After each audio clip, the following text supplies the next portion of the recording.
He was born into a world of magic, but he didn't have any magical skills of his own, so he decided he was going to become the strongest magician by taking out every monster in the dungeon with his sword.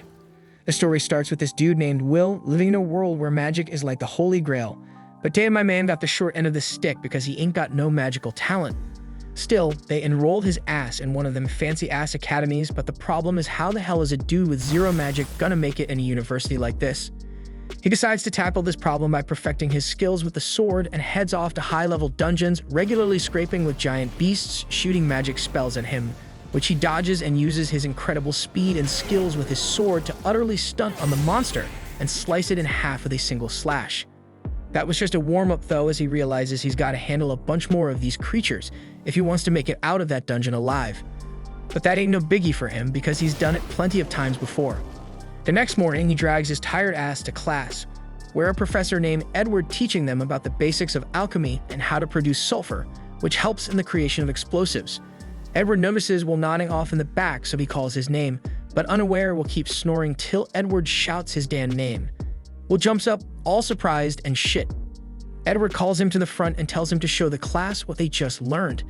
Ain't no escape for Will, you gotta step up in front of everybody and demonstrate. Edward tells him it's super easy and all he's gotta do is produce some flames and sulfur will be created. Will's hands are shaking as he pulls out his wand and starts chanting the spell for flames. But to his disappointment, not even a damn spark comes out of that wand. The whole class starts laughing at him like he's some kind of stand-up comedian. But the teacher shuts them up real quick. Edward looks at Will with disgust, wondering how the hell a theory genius like him can flop so hard in practical magic, and he wonders how Will even got selected for this academy. Then out of nowhere, this fiery-haired dude named Tsue whips out his wand, all confident-like, and aims it at the stuff on the desk. He busts out his flame magic, straight up torching everything and creating sulfur, while poor Will hides behind the fire like a scaredy cat. Edward tells Tsue not to do any shit like that without permission, as he immediately creates a huge crystal of sulfur with his magic spell. He starts preaching about how magic is the most important thing in this world and how mages are straight up heroes. According to him, if you want to survive at this academy, you need to be damn good at magic, and fools who have no idea how to control magic should simply leave the academy. After class, Tsue and his crew walk over to Will, trying to embarrass the dude. They say he can only handle weak-ass dungeon monsters. But then Will's childhood friend Kali steps in like a boss, telling Chen to back off as he's much nicer than him and his group. Chen gets a little flustered but brushes it off, talking about how kindness and hard work won't mean shit without magic. Then he bounces with his goons. Will and Kali start walking together and she tells him not to stress too much. But Will's used to this bullying crap as he looks up at the sky and says it looks beautiful. Turns out a few years back, humans were trapped in darkness, scared of some evil spirits casting shadows all over the damn world. But luckily, 5 badass mages known as the Mangiavander stepped up and fought those evil spirits. They kicked their asses and freed the humans, showing them what the real sky looked like. These mages were known as the Mangiavander, and that title now passes down to the most powerful mages of this world. Will remembers a promise he made to his childhood friend Elfaria, who used to read him storybooks about the Mangiavander, and they made a pact with each other that they become the Mangiavander one day. Elfaria kept her end of the bargain as she had crazy talent and rose up the ranks quickly, becoming the youngest Mangiavander in history and started living in the Divine Tower. While Will's just barely hanging on, far from average, trying to hold onto that dream and promise. Later that same day, Will rolls up to meet Professor Wagner, but damn, this dude starts straight up yelling when he finds out that this Harry Potter copycat went solo into level 7 in the dungeons. Wagner warns him that one day he's gonna end up dead. Will drops to the ground and apologizes like crazy, but asks if he'll get credit for it or not. Wagner lets out a sigh and tosses him 2 credits for his troubles. Will starts celebrating, but then Wagner asks him if he's still clinging onto that Vander dream. Wagner explains that if Will wants even a tiny chance of becoming a Vander, he gotta get into the Upper Institute. To do that, he needs a boatload of credits in writing, spell work, and fighting. But if my man can't use spells, he ain't getting no spell work credits. So no matter how many credits he racks up in the other areas, he won't qualify. Will says no matter what, he's gonna try. So Wagner tells him he gotta graduate first, but as far as he knows, Will needs 4 more credits by the end of the week. This news shocks the hell out of Will, and he starts hunting down monsters that can give him those 4 credits. Wagner mentions this monster called Baskerville on the 6th floor that ain't been defeated yet. Will gets all hyped up and hugs his teacher. But little does he know, Tsue overhears the whole thing and decides to hit up the dungeons himself. He wants to kill that monster before Will does so he can boot him out of the academy for lacking credits. Later that evening, Will enters the damn cave with his sidekick Kiki, telling her to use her nose to sniff out the monster. But Kiki ain't feeling it because the last time when Will fought at Baskerville, she got straight up roasted by its breath. On the other side, Shingen and his crew step into the 6th floor, all determined to find that beast before Will does, so he gets kicked out. One of his lackeys with some pink feminist hair asks if it's a good idea for just 3 mages to venture in, but Shingen shoots him a mean look, claiming he's one of the best mages in the class and can handle it. He's walking with a bunch of racist angry thoughts in his head and tells his crew to use their scan magic to track down the beast's location. When suddenly, this massive beast pops up and straight up decks the spiky-haired dude so hard he becomes a freaking pancake on the wall. Shin's in disbelief, frozen in place, while the feminist starts shrieking like a banshee out of sheer terror. Will hears the screams and springs into action, hauling ass towards the noise because he's worried someone's getting messed up. He turns a corner and spots Shan on the ground, blasting fire at the monster. But this creature ain't phased one bit. Will recognizes it as the Evil Sentinel, a super tough monster worth 10 credit scores. He wonders what the hell it's doing in this dungeon level. He realizes that Shan's magic ain't jack against this beast. It just brushes off those flame blasts and keeps coming for the scared shitless boy. Will considers helping him out, but then he remembers all the times this jerk mocks him for no reason. That makes him want to shut his eyes and pretend he didn't see a thing. But then he thinks about Elfaria, who always said he was the kindest person she knew.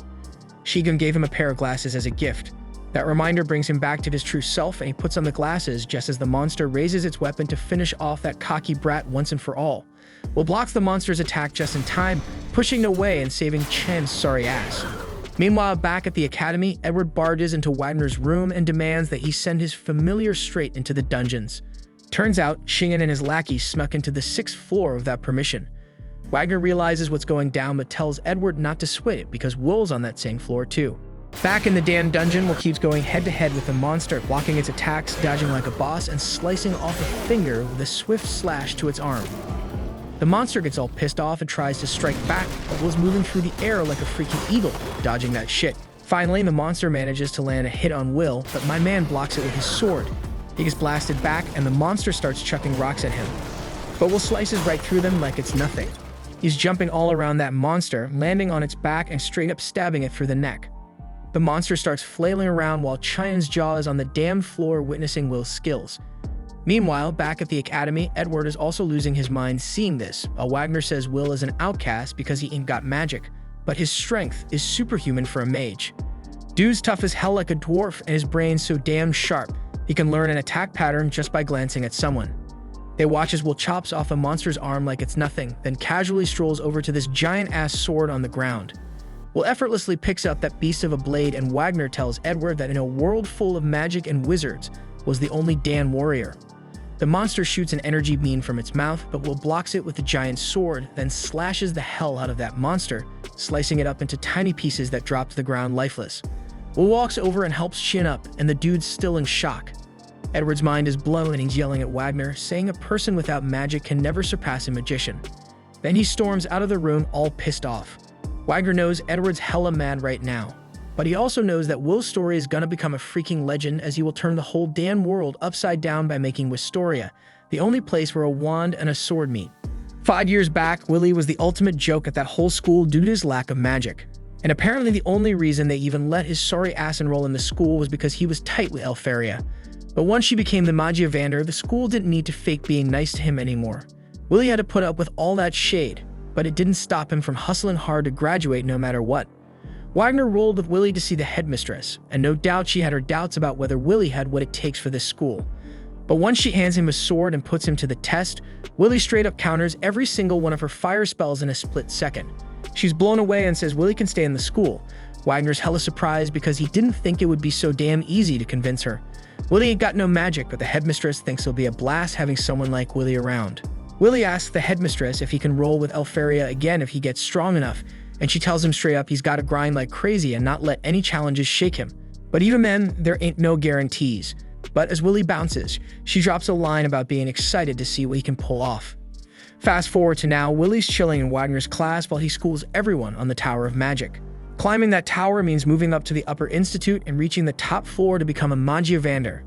Right now, there are 2 ways to become a Magiavander.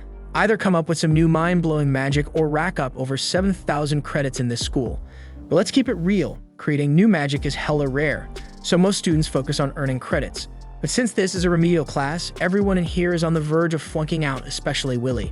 Once the classes wrap up, Kali links up with Willy and asks how he's holding up because Wagner's remedial classes are notorious for being strict as hell.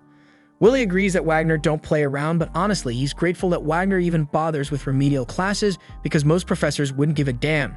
As they turn the corner, they catch some commotion going down, so they eavesdrop and hear Qian's crew giving him mad props for taking down the evil sentinel. They ain't questioning how he survived, but word is, when Mars woke up, all he saw was Qian standing tall next to a defeated evil sentinel. That means Qian must have straight up whooped its ass. Everybody is thinking Qian's the bomb for taking down that mega powerful evil sentinel. But deep down, Qian knows he's fronting because it was actually Willy who wrecked that monster. Just when Qian spots Willy strolling by, he takes that as a personal insult. So he marches up to Willy and starts throwing hands, trying to start a fight all over again. But now it's way harder for Qian to see Willy as some weakling because he knows Willy could straight up knock him out with one hit, but he's just choosing not to. Qian lets go of Willy's jacket and leaves, not saying a damn word. Once Qian's gone, Kali asks Willy what the hell went down between them because something definitely went down. At the same damn time, Edward busts into Headmistress Cauldron's office like he owns the place, demanding that Willy get expelled pronto. Cauldron asks why Edward suddenly wants to expel Willy out of the blue. He's already in his 6th and final year at the academy, so they can't just boot him for no reason. Edward trying to argue that Willy can't stay in the school because he is a warrior, not a mage, and he ain't having no one without magic trying to outshine the mages. Cauldron pulls out Willy's records and points out that his grades are off the charts, his writing is on point, and his magic reports are mad insightful. So he can't use magic, but he's the damn definition of a perfect student. If Willy's dream is to become a Magiavander, Cauldron believes he could excel in any damn profession he chooses. It is the Academy's duty to produce smart-ass folks for the fated day. But Edward is saying Willy's ambition to become a Magiavander is the problem and Cauldron feeling him on that. So she comes up with a plan. She tells Edward to personally test Willy, and if Willy can't pass Edward's test, then he's free to kick him out if he wants. Edward asks if Cauldron is sure she want to leave Willy's fate in the hands of his #1 hater. And Cauldron says she's fine with it since it won't make a difference. If anything, she thinks it gonna be more entertaining to have the Dark Viper Mage himself test Willy. Meanwhile, Willy getting ready for his next class and asks Kali to help him pop open his locker. She happily does that, and he apologizes for always making her do it because he ain't got no magic skills. She's cool with it, but then she peeps Willy's sword in his locker and asks if he's still training with it. Willy says he is, but he couldn't get the green light to use it while he's at school and his roommate back in the dorm won't let him do anything risky. Later on, he and Kali roll to the library to study together, and Willy's going all in even though he already aced this shit before. Kali tells him to chill since he's already killing it in writing, but Willy says he gotta keep hustling because he can't afford to drop a single credit. Plus, he enjoys learning history from the perspectives of other races, especially because he can relate to the dwarves.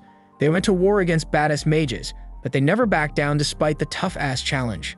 Right then, Kali spots a white strand of hair on Willy's dome, and she says it's probably because he's pushing himself too hard. She offers to yank it out for him even though Willy says she doesn't have to. But she's really all about doing it. Just when they're getting flirty, Edward sneaks up behind Willy and tells him to meet him solo in the spell hall because he got some shit to handle. A little while later, Willy shows up at the spell hall, and Edward drops the bomb that he's hooking Willy up with a special remedial class, so he better be grateful.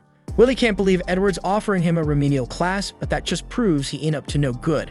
Dude wants to see what Willy's really made of, so he shoots a warning shot to let Willy know it's a damn serious. Edward says if Willy can land a single strike on him, he'll score 5 spell work credits, but if he fails, he's getting expelled on the spot. Edward also makes it clear that Willy can't say no to this test, so he starts casting a spell to take Willy out. Meanwhile, Cauldron summons Wagner to her office and apologizes for the short notice, but she thinks Wagner should know what Edward's up to. She casts a spell to show him the test Edward's giving Willy, and she forbids Wagner from interfering for any reason. She thinks it's only fair that Edward gets his request granted since Wagner got the same privilege to watch over Willy. But Wagner thinks it's too damn cruel to let Edward, of all people, be the one to test Willy because this dude almost became a Magiavander. He might have failed, but he still got power equivalent to one, so Willy's in some serious danger right now. So far, Willy's been dodging Edward's spells, but Edward's only been using weak-ass black magic. Willy can't believe the insane power Edward's showing. Willy gotta find a way to fight back, so he tries sneaking up behind Edward and landing a kick, but Edward easily blocks it with a shield spell. That shield is too damn strong for Willy to break without a weapon, and Edward calls him hopeless for thinking a kick could penetrate a magic shield. Then Edward straight up blasts him away, and Willy starts to worry that there might be no way for him to win. Edward's just too damn strong for him right now. Edward tells Willie he'll limit himself to 2 spells, one for attacking with fire and one for defending against Willie's weak-ass moves. But even with just 1 attack spell, someone who's a master at that shit can outshine someone who's learned 1,000. At the same damn time, Edward's casting his fire spell, and Willie knows he's screwed if he gets hit with that. So he starts hauling ass, trying to run away, but Edward still manages to blast him no matter what. And you can tell Edward's enjoying this shit because he's got that smirk like he's conducting a symphony with Willie's screams. Willie eventually falls to the ground, realizing he can't beat Edward like this. But if he had his sword, at least he could hold his ground against Edward. Outside the spell hall, Collie's been stashing her stuff in her locker, and she's hella worried about Willie because Edward asking him to come alone for remedial classes can't be a good sign. Out of nowhere, Kiki comes running in all covered in Willie's blood, desperately trying to get to his sword in his locker. So Collie realizes some real messed up shit went down with Willie, and she pops open his locker so they can grab his sword and go help him out. As Willie's lying on the ground, Edward's strolling over to him, talking about how Willie ain't never gonna be a Magiavander if he can't top and right here. Magic always reigns supreme, even back when dwarves were at war with the mages, fighting against an army of 10,000 dwarves. But just 1 mage was enough to wipe them all out. The sword ain't never gonna compare to the wand, but even with the odds stacked against him, Willie still wanna be a Magiavander, and he'll do whatever it takes to make it happen. Edward can't understand why Willie going to such extremes, so he asks if Willie got some noble-ass goal he trying to achieve. So Willie tells him it's because he wanna be by the side of the girl he loves, but Edward thinks that's a dumbass reason. It might sound stupid to Edward, but Willie made a promise to Elfaria, and he gonna do whatever it takes to watch the sunset with her. Right then, Collie shows up at the spell hall and tosses Willie's sword to him. And now that he's finally armed, Willie is able to counter Edward's fire spell. Edward all shocked that Willie managed to cut through his spell, but he realizes it's because Willie's sword is some special shit. Still, he is hell-bent on proving that Willie ain't no match for a mage. Willie is scared shitless of Edward's flames, and if he had a choice, he would have bounced from this fight long ago. But facing Edward is the only way for Willie to move forward. So he charges at Edward, dodging all his attacks, and now that he is close enough, he slices through Edward's barrier and scratches his cheek. Edward gotta admit that Willie passed the damn test, so he gives him his 5 credits and walks off. Willie collapses on the ground from exhaustion, and Collie runs up to congratulate him on his win, but he straight up passes out. Cauldron praised Willie's performance, and the analyzer Wagner said his strategy of diving into the attack to close the distance and attack from the blind spot was straight up brilliant. And what's even more impressive is that his sword strike was strong enough to break through Edward's shield. So maybe Willie got what it takes to be a Magiavander after all. Willie starts reminiscing about the time Elfaria took off for the tower. Before she left, he promised her he'd climb that tower one day even if he couldn't use magic. He swore he'd find a way to be with her, and when he did, they'd watch the sunset together. He made her that promise, and she replied with teary eyes and a smile, saying she'd always wait for him. Then she left, and Willie couldn't hold back his tears. He tells Professor Wagner, who's standing behind him, that this is gonna be the last time he cries like that. Next thing we know, we see Willie hustling, delivering newspapers in the city to make ends meet. He bumps into a dude named Dunnan who gives him some encouragement, saying he'll catch Willie at Gina's spot tomorrow. Willie keeps moving and almost trips on some stairs, but he manages to keep his balance and uses his OP skills to save the newspapers from falling except for one. He grabs that stray newspaper and starts reading it, only to find out that Elfaria did create 12 new types of magic spells. He thinks to himself that she's putting in that work, and it motivates him to do the same. Then he notices that Elfaria has placed an order with the academy. The scene switches to his dorm room where he asks Rosti if he can whip up a magic item for him. Rosti's wondering why he's in such a rush.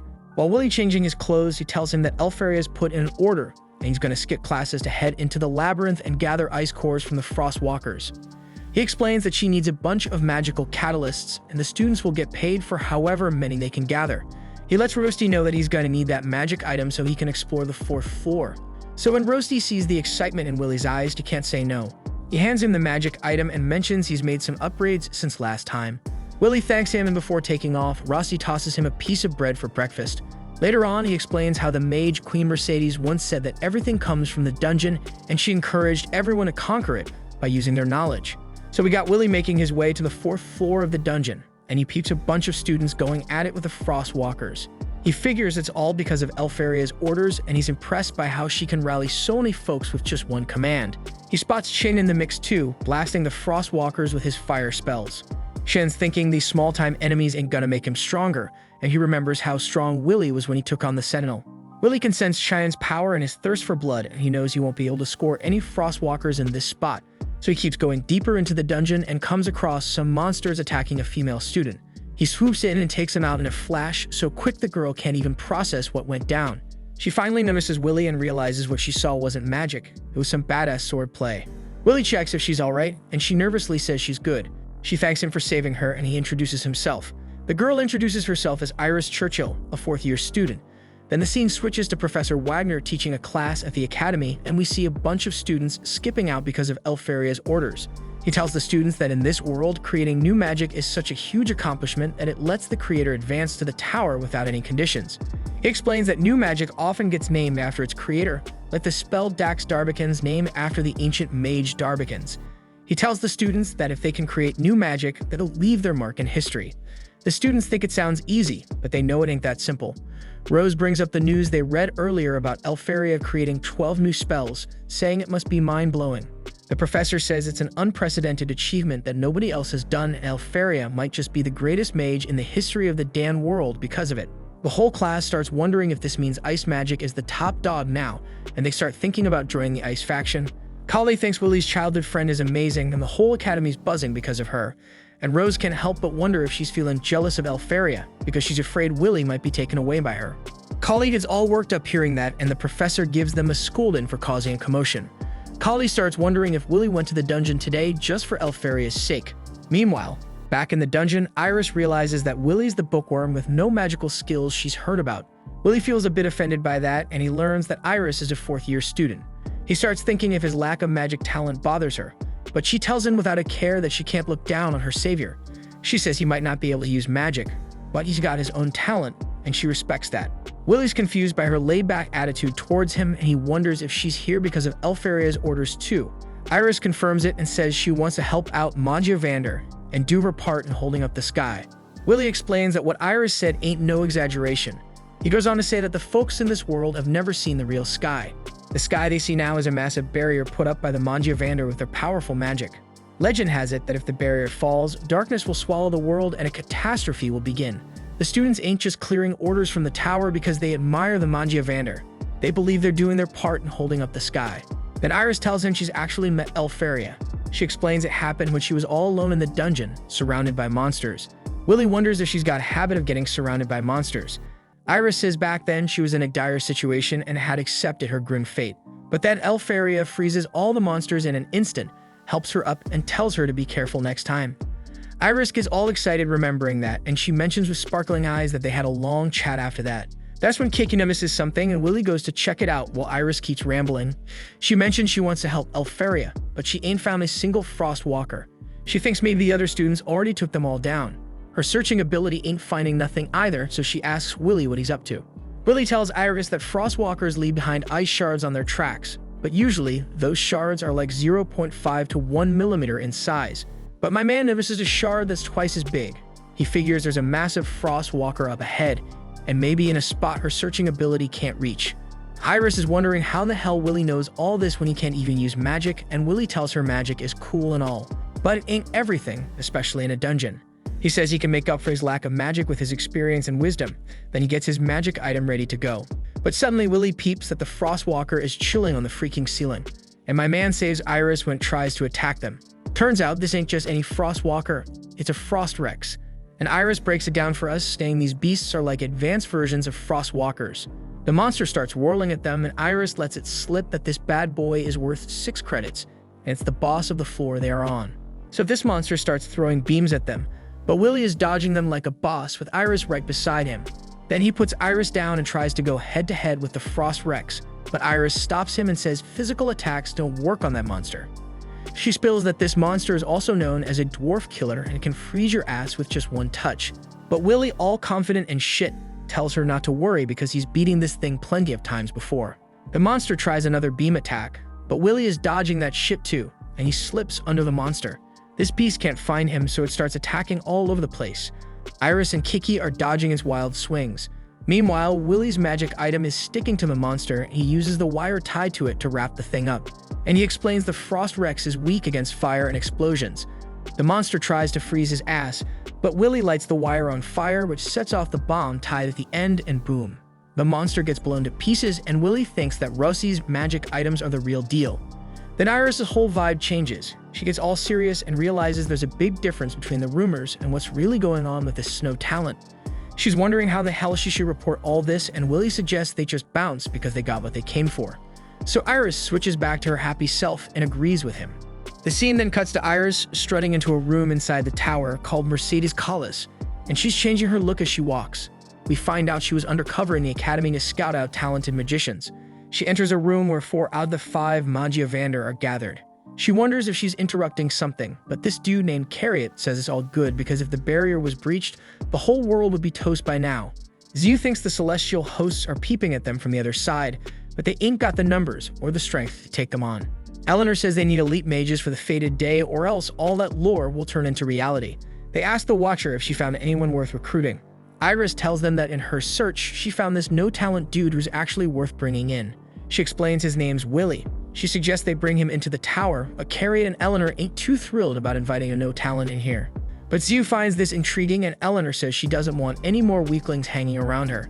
Tsue tells her and Carriot they're being too rigid, and he says he even invited dwarfs to the tower if they're a badass fighter. Eleanor gets all heated because elves and dwarves don't exactly mix well, and she wonders how a dude like Tsue even made it as a Magiavander. Carriot cuts off their squabbling and says there's no need to rush things. The Grand Magic Festival's almost here, and they can make a decision then. Tsue agrees, saying talented folks should be able to make their way to the top of the tower on their own. If they can't, it means they ain't got the talent in the first place. He bounces because the meeting's over and the others follow suit. Elfaria is the last one left and Iris tells her that the boy she mentioned is freaking amazing. Elfaria holds the magic core collected by Willie, and she says that she'll be waiting for him. As part of the next test, the students gotta participate in, they are all set to fight against golems. If you take one down, you pass. Then we see Chien and Kali are up first, and they both smash their golems like it's nothing. Meanwhile, Willie's struggling against his golem. Willie tries running behind the golem to land a solid punch, but as the students see him about to attack with his fists, they start clowning him for not using magic. This throws him off long enough for the golem to backhand him across the room. The students start leaving satisfied with Willie's failure against his golem. But on the other end of the room, a few students are having no trouble with the golems at all. They're Lehana and Wignall, and they both pass without a doubt. Then another student walks up and starts casting ice magic. With a wave of his wand, he sends icicle shards into all the golems, encasing them in solid blocks of ice. This is Julius, one of the top 3 students of the academy, along with the other 2. Lehana gives props to Wignall and Julius for keeping up with her and not slacking off. Julius says he wants to declare a friendly war on them and will use his newly mastered ultimate technique to deliver their defeat when the time comes. As a token of his sincerity, he offers an ice rose to them, but neither Wignall nor Lehana seem amused. Wignall, though, seems kinda excited for a showdown with Julius. These 3 are basically celebs at the school, each earning over 10,000 of the total 12,000 credits. Some think credits reflect a mage's power level, but Willie, he's nowhere near that. Right now, he doesn't even have enough credits to graduate in the first place, and this is his final year in the school. As Willie sits there, wondering what he's gonna do, Julius and his crew roll up and start trash-talking his lack of magic ability. Willie just steps aside to avoid trouble. As they leave, he hears them talking about the Grand Magic Festival, and he hadn't realized it was that time of year already. Later that day during lunch, Kali rolls up to Willie and tells him his only shot at becoming a Magiavander is to get noticed at the Magic Festival. Just trying to graduate based on his praxis and writing ain't gonna cut it, and there have been cases of students who got scouted without even having the 7,000 credits needed to graduate. The Magic Festival is a massive event that goes down every 2 years. It's packed with all kinds of events and pulls in high mages from the tower looking to scout out fresh talent. It's where all the different magic factions throw down for the chance to recruit the best students. It's no stretch to say that getting into the Upper Institute can pretty much hinge on how you do at the festival. There are 5 factions: the Thunder faction, the Elf faction, the Fire faction, the Ice faction, and Mysterious Noah. All these factions, except for Mysterious Noah, are led by their respective Magiavanders, so if they scout you, it's a guaranteed promotion. Willie doesn't think he's got a shot at getting chosen since he's already failing. To even get noticed, he'd need some kinda amazing magic that would blow the high mages away. And while he's right about that, there are still other ways to get scouted. Kali has heard rumors that Watchers might show up looking for talent, but Willie figures Watchers are just a fairy tale. He thinks that no talent like him's got no business at the festival, so he's planning to stay in the background and help with the preparations instead. Kali believes Willie could totally change how people see him if he entered the festival this year and showed what he's got, but Willie's still not into the idea. He thinks it'd just turn into a physical challenge if he's there. He tried entering the festival back in his second year and got booed off the stage for using physical attacks. He's still reeling from that embarrassment, so he's not keen on doing it again. Students all over the school are grinding hard for the festival, and Kali reminds Willie that besides the high mages, there will be plenty of scouts from the capital too. Even if Willie can't make it as a Mangiavander, he might still get scouted for another job. The Magic Festival is a prime spot to show off your skills, so Kali's really pushing Willie to step up and prove himself. But Willie's still doubtful about participating if he can't use magic. Just then, Kali spots something sketchy and heads over to one of the lockers, telling Willie there's something off about it. It's hidden pretty well, but she can sense a barrier there. Willie asks if she's sure it's not just a locking spell for the locker, but Kali can tell the barrier is made to block sound and obstruct sight. She could crack it with her magic, but that might be troublesome, so she asks Kiki to take care of it instead. Once Kiki breaks the barrier, they find a secret staircase behind the lockers that leads to an underground gambling den. A bunch of students are down there betting on who'll come out on top the Magic Festival. Kali finds it messed up that the students turned their locker room into an illegal gambling ring, but then Willie notices Chien standing across from them. He's surprised to see him there since Chien doesn't seem like the type who enjoys betting. Chien gets defensive and starts yelling at Willie to mind his own business, but Kali steps in and warns Chien that if he starts a fight with Willie for no reason, she'll make sure he regrets it. Chien backs off, so Willie asks him again what he's doing here since he's not part of the betting crowd. Chien doesn't feel the need to answer Willie's questions, but it's definitely not like he's here to see if people are betting on him. And he definitely isn't upset that no one thinks he has a chance of winning, even though he's the fourth best student in the school. Sure, the top 3 students might have slightly more credits than him, but Chien's credit score is in the high 9,000s. The only reason he ranks lower is because he failed a writing test once. Since then, he's been working a lot harder to make up for the lost credits and catch up. But his magic skills are still on par with Lehana and the others, so he's just as likely to win at the festival as any of them, although he doesn't get why he's trying to justify himself to Willie. After that, the rest of the day goes on like usual. Once classes are over, Willie gets up to leave. But before he goes, then Kali catches him and asks if he's free after school because she'd love to hang out even if it's just going into the dungeon together. But unfortunately, Willie's got work tonight, so he can't hang with her today. Willie's working in Jenna's restaurant on the outskirts of town, hustling as a waiter. He's got a tray full of food and drinks, which he brings over to Donnan. Donnan's feeling bad for Willie. Dude's juggling a crazy schedule. Willie's at the crack of dawn delivering newspapers, spends his days in classes, and then wraps up his day working at Jenna's spot. It's a tough life, but Willie's got him a choice. He didn't score the school scholarship, so he's got to foot the bill himself. Donnan mentions he heard the Grand Magic Festival is coming up soon and throws out the idea that Willie could participate. Willie's not having it, though he's not down for another round of public humiliation. Then Gina from the kitchen shouts at Willie to get back to work and calls out how Rosty's busting his ass harder than he is. Rosty's also working as a waiter tonight, but he's only doing it as a favor for Willie. It's a madhouse tonight since one of Gina's workers bailed, and all that extra work is going to pile up on Willie unless Gina hires someone else soon. When the dinner rush dies down, Willie and Rosty are elbow deep in dishes. Rosty asks Willie if he's really cool with working here because the pay from the dwarves isn't exactly top-notch. Willie could easily hit up Wagner to help him find a better-paying job, but he doesn't want to bother Wagner too much. Plus, he actually enjoys working here. The people are real, caring, and they treat him well, so Willie respects them a lot. Just when things are going smoothly, Julius rolls into the restaurant clearly just to be a jerk. The minute he walks in, he starts raving about the restaurant and the dwarves working there. Julius spots Willie and can't help but laugh, making nasty remarks about how a loser like Willie is only fit to hang out with barbarians like dwarves. This ticks Donnan off, but the other dwarves hold him back. There's no way they can afford a clash with a mage. Julius goes on, threatening Donnan not to pull any funny business. He then tells Donnan and the other dwarves that they're just immigrants who ended up here after the Celestials wrecked their world.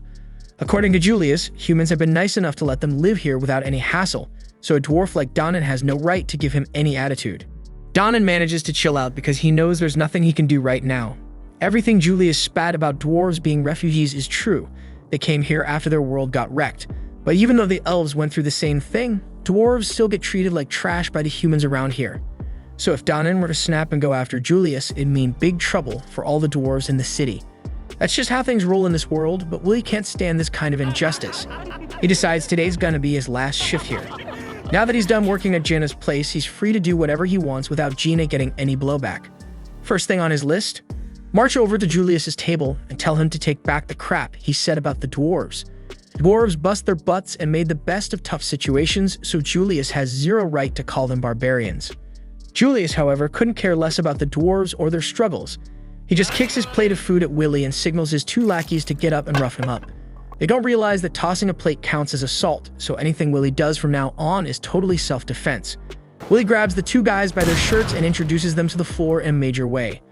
Julius catches a slice of the action and ends up getting his clothes pissed, which is a major hit to his pride. He's not about to let Willy get away with this. Things start to get icy as Julius pulls out his wand and goes on the attack. Willy has to dodge Julius's ice spells, but without his sword and trapped in a tight space, Julius eventually corners him with ice and pins him to the wall. Julius strides up, ready to freeze Willy solid, while Roasty's on edge, almost ready to jump in and save him. But Julius wants to see Willy beg for his life before he makes his move. Willy's eyes, though, show no fear, so Julius decides to switch things up. Instead of freezing Willy here, he's going to save the humiliation for the Magic Festival. He wants to make Willy look bad in front of the whole school. Willy agrees to face off with Julius at the festival, and Julius throws down the gauntlet. If he wins, Willy's out of school for good. But if Willy wins, he wants an apology from Julius for dissing all the dwarves. The day of the Grand Magic Festival finally arrives, and you can feel the buzz in the air. Everyone's hyped to see what these students are capable of. The Fire Faction Scout is on edge, telling his crew to keep an eye out for a rising star, because you never know who might have what it takes to become a Magiavander. The first big showdown is the Dragon Races, and Kali is absolutely killing it, leading the pack like it's nothing. But it's not just the race that's got people talking. The crowd is glued to the action, and there's a bunch of recruiters here too, both from the tower and beyond, all hungry to snag the top talent the school has to offer. Kali takes the win in record time as expected. And next up is Crown Attack, and it looks like Chan's getting in on the action. He's feeling pretty good, especially since Kali personally asked him to join her team. Finally, she's seen how awesome he is and wants to team up. No more dealing with that scrub, Willy. But just as Shin steps into the training room, he's floored to find Willy there too. Kali quickly clears things up, explaining that she needs both Chien and Willy on her team because Willy's credit score is so pathetically low that they need Chien's high score just to qualify for Crown Attack. Willy, trying to be nice, apologizes for driving Chien into his mess, but Chien isn't buying it. Why should he help Willy?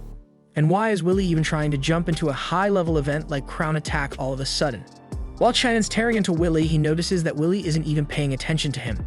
Instead, Willy's got his eyes locked on Julius, totally ignoring Chien's rant. Kali steps in, explaining that something went down between Julius and Willy, making Willy determined to compete in Crown Attack no matter what. This only fuels Chien's anger. How dare Willy ignore him after making him feel like such a loser in the dungeon?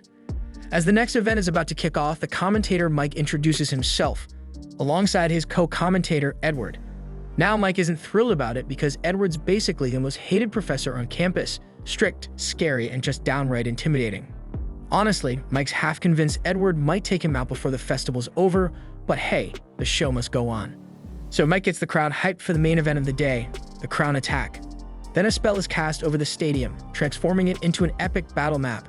There's a volcano zone, a marshland zone, a badlands zone, a grassland zone, and a wood zone. Unlike the other events, the Crown Attack is a team showdown, with squads of 3 competing against each other. All the teams start on the outer edge of the field, fighting their way to the central stadium. In the middle of the stadium sits a giant crown, and the first team to grab it wins. But don't think it's that easy. The entire field is rigged with traps of every kind. Teams can take the shortest path to the stadium, but they can also mess with the other teams along the way, so this is going to be the most intense battle royale of the festival. Edward chimes in, reminding everyone that the event was designed as a practical test of how well teams can handle a dungeon raid together. But let's be real, nobody's here for teamwork. They're all here to see the top students go head-to-head. And if by chance there were an illegal gambling ring at the school, which of course there totally isn't, Wignall's team would be the top bet. Meanwhile, on the other end of the betting spectrum, the team with the least love is the one led by Willy. The students start laughing at Willy for daring to think he could compete in an event like the Crown Attack, but Willy isn't losing confidence this time. As the participants head to their designated start locations, Wagner is shocked to see that Willy is serious about competing. He tries talking Willy out of it, but Willy's mind was made up from the beginning, so nothing Wagner says can stop him. Willy apologizes for not listening to Wagner, but even if it makes him the laughingstock of the school, this is one competition he's determined to win, no matter what. Willy then walks away, and Wagner accepts that there's no talking Willy out of this. He reminds Willy that he was warned about the risk involved, so if things go south, Willy has no one to blame but himself. With all the students in position, the Crown Attack event officially begins. The students rush forward, and Julius's team is the first to run into some of the traps laid out on the battlefield. As they approach, the cubes activate and form an army of golems standing in Julius's way. With so many golems in one place, it would easily become an insurmountable obstacle for many students. However, Willie charges forward at full speed, showing no signs of slowing down. The students mock him for trying to break through the golem swarm when he can't use magic and couldn't even beat a single golem during practice. But Willie keeps running toward the golems, and before he attacks, he signals to Kali, who casts a spell to create a magic gauntlet for him. With it, Willie absolutely demolishes all the golems in his path. The jaws of all the spectators drop as they witness Willie's capabilities, but Wagner had expected something like this to happen. As long as Willie attacks using a magic gauntlet, he can do significant damage, even without his sword. And since Kali made the gauntlet, it's technically not against the rules either. Against every prediction and all the illegal betting odds, Willie is the first to successfully make it through the golem horde, and he's heading straight for the crown now. Ever since Willie saved him, Chin's been haunted by that moment, replaying it in his mind on a loop. To him, it was one of his worst failures, and honestly, he'd rather have died than face that kind of humiliation. That's why he's been busting his ass to get stronger, pushing his body to the limit with every ounce of strength he can muster. But despite all his effort, Willie's still outclassing him, even without magic. Now in the crown attack, Willie and his crew have taken a massive lead, with the goal of reaching the stadium and snagging the crown. If the other competitors don't step it up, they're gonna be left eating dust. Willie hits the Badlands zone, and as soon as he arrives, more cube traps activate, firing rock bullets at him and his team. As the bullets rain down, Willie doesn't even flinch. He slams his gauntlet into the ground, creating a rock wall that blocks the bullets. Then, without missing a beat, he leaps forward and calls for Kali's help again. She casts a spell, summoning a dozen swords for Willie, which he uses like a pro, launching them as projectiles to obliterate the cubes in his path. Mike's hyped as he announces that Willie's team has breezed through the Badlands without breaking a sweat. Their teamwork is on point, though let's be real, Sheen hasn't exactly been pulling his weight. The haters in the crowd, the ones who bet against Willie, try to downplay his skills, saying Kali's magic is doing all the work. Sure, her magic plays a role, but let's not forget, it's Willie's technique that makes those weapons lethal. Even the scouts are starting to take note of Willie's insane ability to detect and counter traps. And as much as Edward might not want to admit it, even he has to respect Willie's grind. All those hours Willie spent in the dungeons have honed his movements to near perfection, and his reflexes are so sharp he can exploit the tiniest openings. Meanwhile, one of the other teams, too caught up in their hate for Willie, ends up falling right into a flower trap and gets eaten alive. The other teams are struggling with the same traps along the path, but despite all the brutal obstacles, Willie and his team are still holding the lead. The tournament events are causing a huge stir at the stadium, so much so that even Julius, who's not even nearby, can hear the commotion. Curious, he asks his teammates for an update on the event's progress. They quickly cast a detect spell to check on the competition. Turns out, Willie is way out in front with a massive lead. Julius's team knows they need to act fast or Julius might actually lose. But Julius doesn't seem too fazed. He's already got a plan in mind to deal with Willie personally. Meanwhile, Willie and his crew have just reached the final area before the arena, Enchanted Woods. Willie is leading the charge and triggers a bunch of magic circles all at once and quickly realizes he's caught in a chain circle trap. But Willie's not sweating it. He's already got the perfect counter up his sleeve. If all these spells are about to go off together, he'll just make them take each other out. He starts carving around each magic circle, adding a twist to them, and sure enough, he gets the spells to fire at each other and explode. Mike excitedly announces that Willie has breezed through the forest traps like it was nothing. He can't resist poking at Edward, asking if he has any thoughts since Edward was the mastermind behind that dark magic minefield. But Edward just clicks his tongue, clearly annoyed that Willie managed to slip through his trap so easily. Despite all the momentum Willie's built up with his massive lead, the closer he gets to the stadium, the more likely it is he'll run into another team looking to take him down. He's already taken out a couple of teams, but there's one team he's got his sights on. Willie plans to rush ahead and set up an ambush for Julius. But as he's making his way to secure the high ground, the tables turn on him as out of nowhere Julius hits him with an icicle. Willie's fine, the shot didn't hit him directly, but he's baffled. How the hell did Julius get here so fast after the huge lead they had? And the fact that Julius is alone only makes things worse. Willie's now on high alert, knowing Julius's teammates could be lurking, ready to spring a trap of their own. Julius starts launching a barrage of icicles at Willie, leaving Willie no choice but to bail for now. He knows he needs to get serious and take Julius down. But then Chien decides it's time to turn up the heat, literally. He starts casting an insanely powerful Inferno spell, but Kali notices that Chien's got his eyes locked on Willie a little too much and warns him that Chien might be aiming for him. As Qian unleashes the spell, Kali quickly throws up a rock wall in front of Willy to keep him from getting roasted. The blast sends a massive shockwave across the battlefield, leaving Willy momentarily dazed. When he snaps back to reality, he realizes the forest around them has been completely torched. Qian strolls up to him, casually saying that Julius was in the way. He might have taken Julius out too, but Kali's sure Qian fired that spell with one target in mind, killing Willy.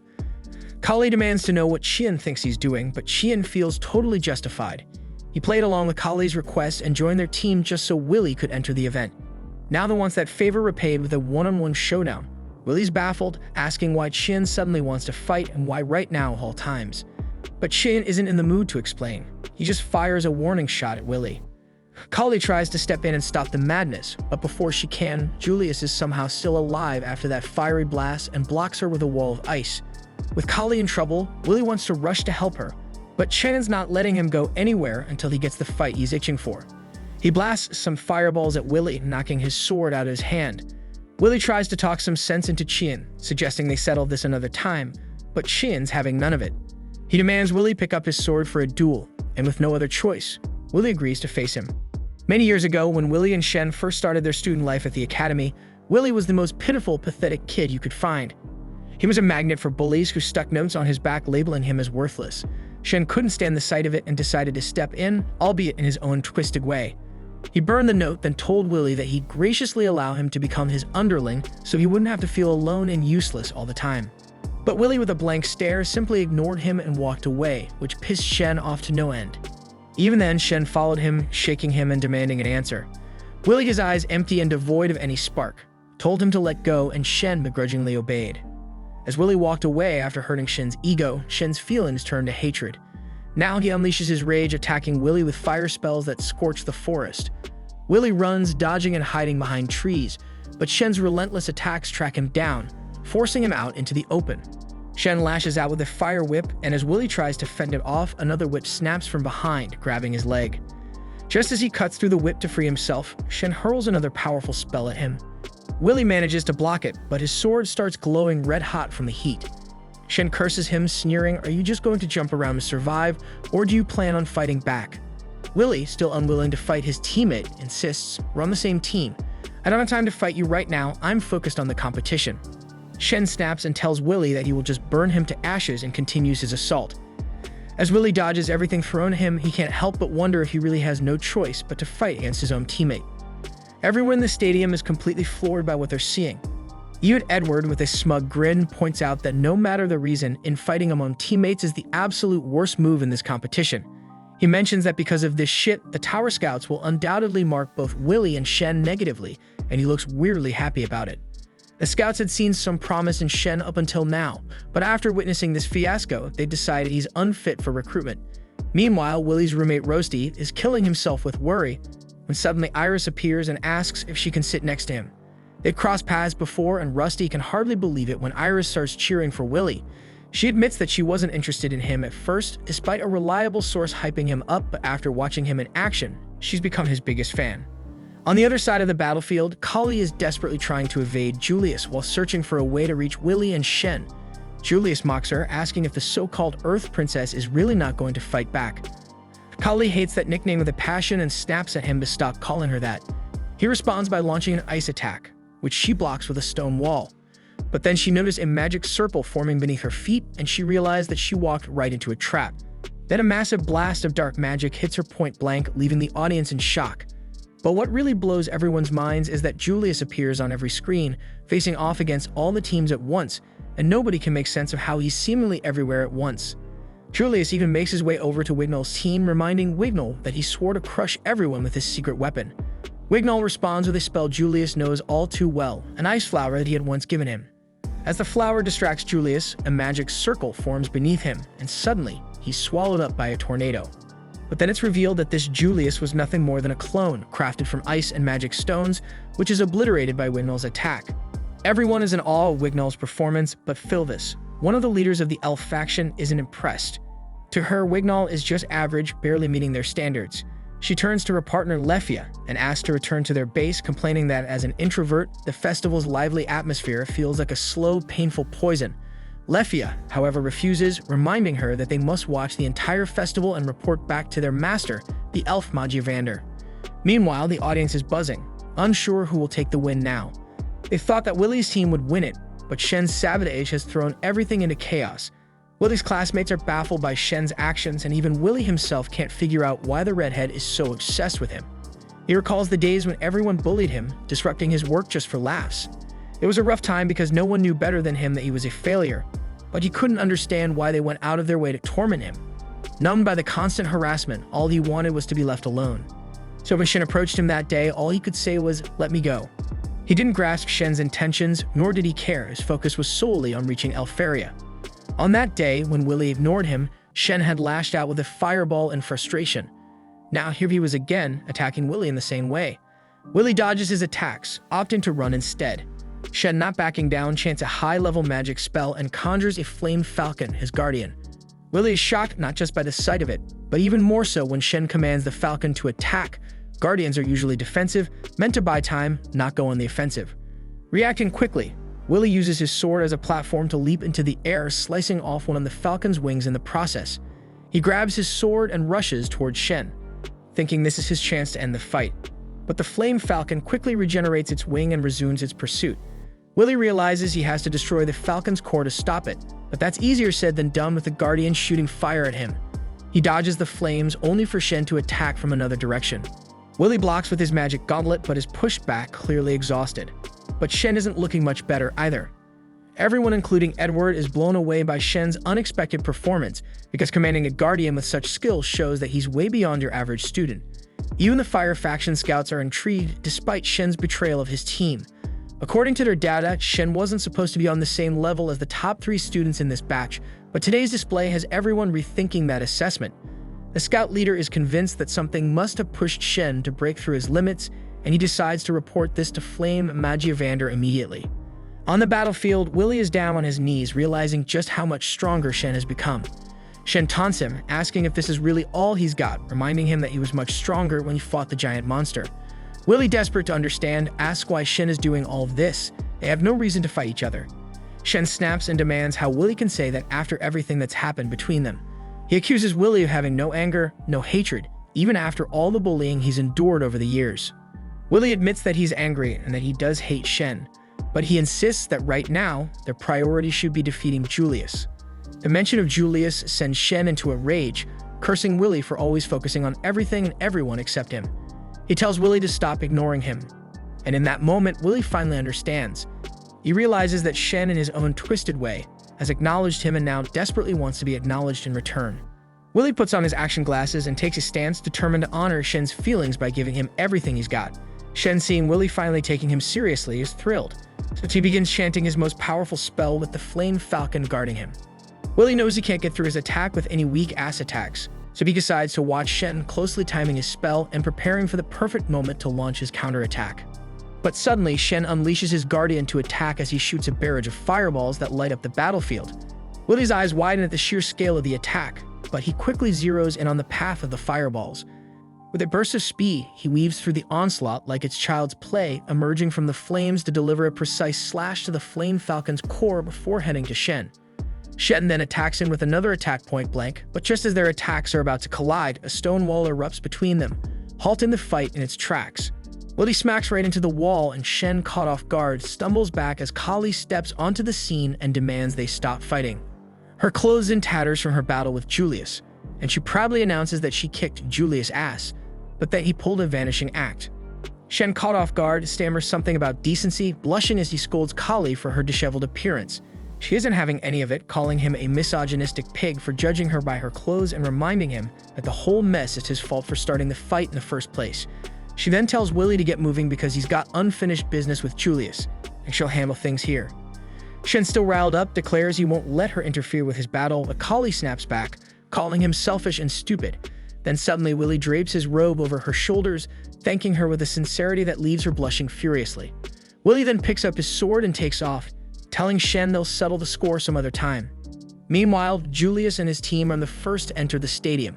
The host is already declaring them the unbeatable champions when suddenly, Willy rockets into the stadium at breakneck speed. landing with a thunderous crash right behind Julius and his crew, leaving the entire crowd eyes wide in disbelief. Willie locks eyes with Julius and challenges him to a fight, and Julius, who's been itching for this showdown, smirks as he prepares for the battle he's been waiting for. The scene then shifts to Elfaria lounging in her room at the top of the tower when a woman named Sarissa storms in to talk to her. Sarissa quickly notices that Elfaria is actually dozing off and doesn't hesitate to wake her up with a smack to the head, and tells her to act with the dignity befitting her status, and points out that Elfaria is always either napping or daydreaming at the bottom of the tower. Then, with a groggy irritation, Elfaria asks Sarissa what she wants. Sarissa hands her a stack of papers, insisting she take a moment to review them. These are the candidates recommended by the scouts, and Sarissa mentions with satisfaction that they've got a good crop this year. She highlights Julius in particular, noting that he's an excellent fit for the Ice faction and currently putting on a show in the games. Sarissa suggests he might even be worthy of becoming Elfaria's successor. Elfaria considers that Sarissa might be right if the information about Julius is really accurate. The scene then shifts to Willie gearing up to face off against Julius in the games. Mike, the ever-enthusiastic announcer that Willie is up against all three members of Squad 9, and Julius, with a smug grin, expresses his relief that Willie showed up on time. He admits he was worried he'd win by default, then adds with a smirk that it wouldn't have been as satisfying if he couldn't crush him with some public humiliation. Willie, not backing down, tells Julius he's not planning on losing until he makes him apologize to Donnan and the others. But Julius, with a sneer, dismisses Willie as all talk and no action, saying he's nothing more than a rat. Then, with a flourish, Julius starts showing off his ice magic, creating a thick mist that quickly envelops the arena. Willie, on high alert, tries to sense the magical presence of the others through the smokescreen. He wonders if they're planning to launch spells at him and quickly realizes they're moving around him, likely attempting to encircle him. Then suddenly an ice spell strikes Willie from behind, but Willie narrowly dodges it. Knowing he can't stay in one place, he begins to move, managing to evade two more similar ice attacks. Believing he has now pinpointed their locations, Willie attempts to strike at Julius, but just as he makes his move, he's blindsided by yet another ice attack from an unexpected direction. Willie is caught off guard by the sudden turn of events, and Julius, with a smug grin, reveals that neither he nor his team has moved an inch. The realization hits Willie like a ton of bricks. What he's been tracking were mere clones, and the entire arena is left in shock as 5 versions of Julius stand before them. Willie briefly wonders if it's some kind of illusion, but quickly realizes it's not. Julius then explains with a wicked laugh that his clones aren't just for show, they can explode. And then boom, the clone closest to Willie explodes, and while Willie manages to shield himself from the worst of the blast, he finds himself trapped in a block of ice. Even Edward is stunned by the sight of 4 identical Juliuses, and he's taken aback when he realizes the spell being used. Wagner then identifies the spell as one of Elfaria's secret creations, part of a legendary serial magic known as El Glace Frost. Wagner goes on to explain that Elfaria's genius lies in the 12 original spells she crafted, each one a masterpiece in its own right, and Julius is wielding one of these spells called Ars Weiss. Willie recognizes the spell immediately. It's one that creates living sculptures, perfect replicas of the caster. Willie is in disbelief and demands to know how Julius could possibly use the same magic as Elfaria. Julius just laughs, arrogance dripping from every word as he claims it's all thanks to his immense talent. He boasts about mastering the spell on his own, and while it might be just the first in the series, he brags that he's already reached the level of a Mangiavander. With a sneer, he dismisses Elfaria as nothing special, even going so far as to declare that one day he'll strip her of everything she has. Willie's anger flares at this insult, and he shatters the ice, imprisoning him, and charges straight at Julius. So Julius and his clones respond with a barrage of ice boulders, but Willie cuts through them with ease. As Julius continues to cast spells, he boasts that he can move his clones at will and even have them cast spells independently. Julius's teammates then confidently remark that Willie is bound to lose if he stays put, and with that, Julius halts his direct attacks and uses his clones as anchors to trap Willie within a magical barrier. Willie tries to break free of the barrier, slashing at it desperately, but the barrier holds firm, leaving him trapped. Julius then with a smug explains that it's easy to hunt down a wild animal when it's on a rampage, and he then hurls a massive ice boulder at Willie, declaring that this will end the fight. The crowd in the arena is stunned by the display of power, and Mike announces that Julius has won the battle without even moving from his spot. Even Edward is in awe and comments that this level of control is the ideal for all mages, so he finally understands why Julius has over 10,000 credits. Julius then grabs his wand and uses it like a Mick, and he tells the scouts that he has mastered Elfaria's spell on his own. Then he boldly declares that he will be Elfaria's successor, leaving the students in amazement. They murmur that no one can defeat him if he can wield the magic of Mangiavander. But Iris sees through the act, and she points out that Julius has cleverly exploited Willie's monstrous strength and agility to make himself look good. She acknowledges his cunning, but Rosie says that he'll look ridiculous if he loses now. And then, against all odds, Willie shatters the ice boulder and Julius is left speechless. Willie casually thanks Julius for the ice spell, saying it helped cool his head. He even admits that he tends to get worked up when it comes to Elferia, but Julius gets irritated to hear him babbling, and he declares that he's going to put Willie down for good this time. So Julius and his clones launch another attack, but Willie deftly dodges their spells and takes out Julius's teammates in one swift move. Edward, recognizing the tactic, realizes this is the same technique Willie used against him. The crowd erupts in excitement, sensing a major upset. As Julius's ice clones begin to crumble, confusion spreads through the audience.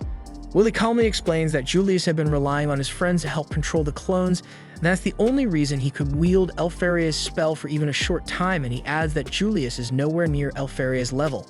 Meanwhile, back at the tower, Elfaria, watching from afar, considers that Julius might indeed have the potential to be her successor if the reports are accurate, but she quietly muses that what she truly desires by her side is a sword, not a successor.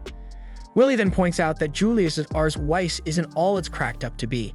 He explains that unlike autonomous guardians, Ars Weiss is entirely controlled by the caster, and without his teammates, Julius wouldn't have been able to keep those clones in check. Julius, enraged at being lectured by someone he considers a no-talent who can't even use magic, retaliates by launching roses at Willie. Willie easily slices through them, but Julius makes the roses explode. Willie shields himself from the blast, and Julius, not missing a beat, conjures up 4 more clones. And they bombard Willie with magic from all sides, but Willie either dodges or counters every attack. Julius admits that he's not yet skilled enough to control 4 clones simultaneously without the help of his teammates, and he knows that the spell will drain him quickly, but he remains confident that Willie will never figure out which of the clones is the real one since they all look identical. Laughing at the thought of Willie being helpless against his spell, Julius is caught off guard when Willie charges straight at him. Panicked, Julius hastily erects an ice wall to block the attack, but Willie shatters it effortlessly with his sword, sending a shard of ice flying into Julius. Julius is stunned and demands to know how Willie figured out which one was the real him. So Willie calmly explains that the average body temperature of Ars Weiss's clones is the exact opposite of the caster's, around -36 or 37 degrees Celsius, and sometimes even lower depending on the precision of the spell. If the caster isn't fully in control of the clones, the cold seeps out of them, much like Frostwalker's ice crystals from around their feet. Realizing that Willie is right, Julius watches in disbelief as all of his clones crumble to pieces. Confusion and anger swirl within him as he wonders how someone like Willie could possibly know more about this spell than he does. So Willie, with a hint of nostalgia, reveals that it's because Elfaria is his childhood friend. He shares that both he and Elfaria were abandoned and grew up in the same orphanage, and because of this, he knows her magic inside out and even admires it, though he's never been able to reach her level. Then we see Elfaria call down to Willie from the tower, reassuring him that their memories and his hard work will never go in vain. Back on the ground, Willie faces Julius and calmly tells him that he knows all the strengths and weaknesses of Elfaria's magic. Julius snaps and angrily declares that he's not about to let a no-talent like Willie mock the magic of Amandia Vander. With fury in his eyes, he attacks Willie with an ice spell, but Willie effortlessly slices right through it. He then compliments Julius, sarcastically noting how amazing it is that no other mage has ever managed to replicate Elfaria's magic before. But then Willie drops the bombshell. Ars Weiss, the spell Julius is so proud of, was created by Elfaria when she was just 2 years old. This revelation hits Julius like a knife in his ass, but Willie continues anyway and tells him that the spell isn't perfect and can be easily countered. He adds that bragging about mastering such a spell makes Julius nothing more than the proverbial naked king. Julius is now in disbelief that he had been so proud of mastering a spell created by a 2-year-old girl and feels the sting of humiliation. The realization that he's no better than an infant enrages him, and in his fury, he conjures 8 clones of himself. And then he boasts that Willie shouldn't underestimate him, as he can do much more than just create a few clones. So he is determined to overwhelm Willie with sheer numbers, and he casts a barrage of ice spells at once. But Willie remains unfazed and casually mentions that when he was a kid, he used to get bullied by 10 of Elfie's clones, making Julius's efforts look like child's play. Julius is enraged and launches his attack, but Willie dodges every spell with ease and takes down one of his clones. Julius desperately commands his remaining clones to stop Willie, so he can flee, but it's no use. Willie methodically destroys every last clone, as their attacks prove useless as he blocks or dodges them all. With the clones defeated, Willie strides toward Julius and delivers a powerful punch to his face. The blow is so strong that it knocks out one of Julius's teeth, leaving him unconscious on the ground. Everyone is stunned by what just happened, and Mike announces Willie's victory, but he is in disbelief that his so-called no talent managed to take down someone with over 10,000 credits. Rosti is left speechless, and even Lehana starts to see Willie in a new light. And as Kali and Shen enter the area, Mike declares that all Willie needs to do now is claim the crown. But just as Willie is about to reach for it, Wignall swoops in, snatches it, and places it on his own head. The crowd is left in shock, and Mike has no choice but to announce Wignall as the winner. And with that, the Grand Magic Games come to a close. Then we see Sarissa breaks the news to Elfaria, who is so ashamed that she can't even show her face. She desperately wishes for a spell that could erase memories or turn back time. Sarissa mentions that such a forbidden spell might exist, but she wouldn't allow Elfaria to use it anyway. Elfaria, with tears in her eyes, insists that Willie was wrong. She wasn't trying to bully him, she just wanted him all to herself so they could play together all the time. So she can't believe the students now know about her dark past. Meanwhile, back at the arena, Shen is floored that Willie managed to take down Julius too, so he leaves with the determination to defeat Willie someday, and then Kali checks on Willie, asking if he's okay. Willie apologizes for their loss, but he adds that at least he was able to keep his promise. That night at the tavern, the atmosphere was buzzing with joy as everyone celebrated Willie's victory over Julius. The dwarves all thanked Willie for standing up for them, while Wagner expressed his gratitude to the dwarves for looking after Willie. The dwarves modestly claimed they hadn't done much, but Wagner insisted they keep an eye on Willie anyway. Later that night, Kali couldn't hide her disappointment about Willie not getting scouted by the tower. She guessed it was because their team had been too busy fighting among themselves and hadn't even won the event. She placed the blame squarely on Shen, and Willie mentioned that Shen had rudely turned down the invitation to join their celebration. Donan reassured Willie, saying not to fret about not being scouted. After all, he had fought for their honor and secured the apology Willie had been after. And the cherry on top, Julius was stuck doing grunt work in the tavern as punishment. He obediently followed his boss's orders, but couldn't help but complain that he wouldn't get scouted now, all thanks to no-talent Willie. Frustrated, Julius threw himself into the work, trying to burn off his anger. Meanwhile, Kali noticed Wagner seemed troubled, and he confessed that things might change from here on out. Willie had shown what he was really made of during the festival, and Wagner wondered how Willie would handle things when he returned to the academy the next day. Kali optimistically assumed that the other students would finally show Willie some respect, but Wagner warned her that things might not go as expected. When they got back to school, a group of guys immediately asked Willie to join them for a dungeon run. They grudgingly admitted that Willie had insane strength and begged him to choose their team for the upcoming Praxis, a week-long dungeon dive. Before Willie could respond, another group barged in, not wanting the first group to snatch Willie away since they had planned to invite him to their team. More students joined in, and soon Willie was surrounded by requests to team up. Kali called them all shameless for suddenly wanting Willie after years of bullying him. She assumed Willie would feel the same, but she was dead wrong. Willie was thrilled to be in demand. Kali realized she'd lost her grip on him because he'd been starved for friends for too long. When one girl accused Kali of hoarding Willie all to herself and offered to split the dungeon dive credits, Kali stepped in, declaring that Willie couldn't team up with anyone because they already had plans to go shopping. That night, Kali starts freaking out after realizing she might have accidentally set herself up for a date with Willie. Her friend Rose catches on and can't help but tease her about it, but still suggests Kali get ready, even if it's not a real date. Kali reluctantly agrees, and Rose nudges her to wear something cute. Meanwhile, Willie is talking to Rosie about his plans with Kali, explaining that Kali kind of strong-armed him into it by saying they needed to buy gear for the Praxis. Rosie is happy to hear that Willie and Kali will be out shopping alone, and his face lights up like a total weirdo. The next day, Kali is anxiously waiting for Willie, determined to turn this little shopping trip into a full-blown date. Her breath catches when she sees Willie, and he immediately compliments her new look, saying she got his heart racing, which sends Kali into a bit of a panic. Just as things start to feel right, they're both caught off guard when Rosti suddenly shows up, apologizing for being late. He introduces himself to Kali, and Willie explains that Rosti insisted on tagging along. Kali is horrified at this sudden twist, while Rosti just smirks, clearly enjoying her discomfort. From that point on, Rosti seems dead set on getting in between Kali and Willie anytime she tries to talk to him. Eventually, Willie notices something's up and asks what's bothering Kali. She bluntly tells him that the way he and Rosti are all buddy-buddy is kind of weird. Willie just laughs it off, saying Rosti is a great guy who likes to stick close to his friends. Rosti, ever the troublemaker, brings over drinks but conveniently doesn't get one for himself, planning to share with Willie. Kali isn't having any of that nonsense and offers to share hers instead. Things start getting tense, and Rosti suggests that Willie go on ahead to get his sword fixed. Kali agrees, adding that the dwarves wouldn't be thrilled to see mages like them at their forge. Clueless to the tension, Willie shrugs and heads off the forge. As soon as he's out of sight, Kali cuts to the chase, demanding to know why Rosti won't just leave Willie alone for 5 minutes. Rosti doesn't back down and declares that he cares about Willie more than anyone else in the world. The two end up going head-to-head, bickering over who's actually closer to Willie. Back with Willie, he finally starts to wonder if his friends might actually hate each other.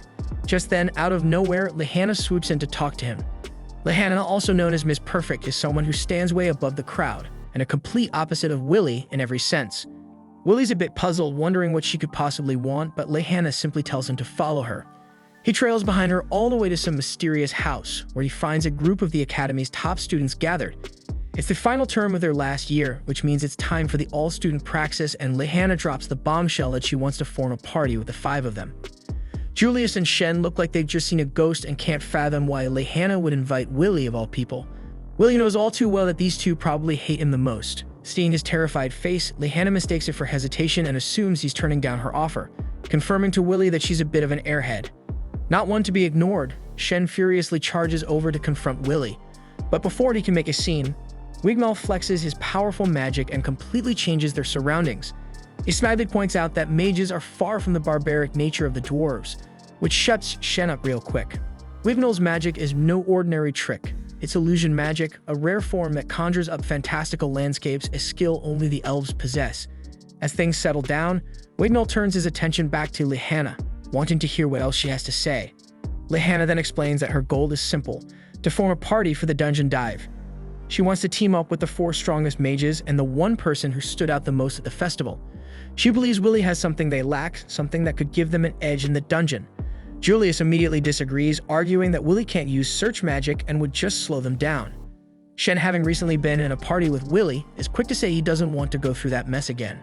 Wigmel chimes in, pointing out that Julius and Shen are just bitter about losing to Willie, but Willie still feels insulted.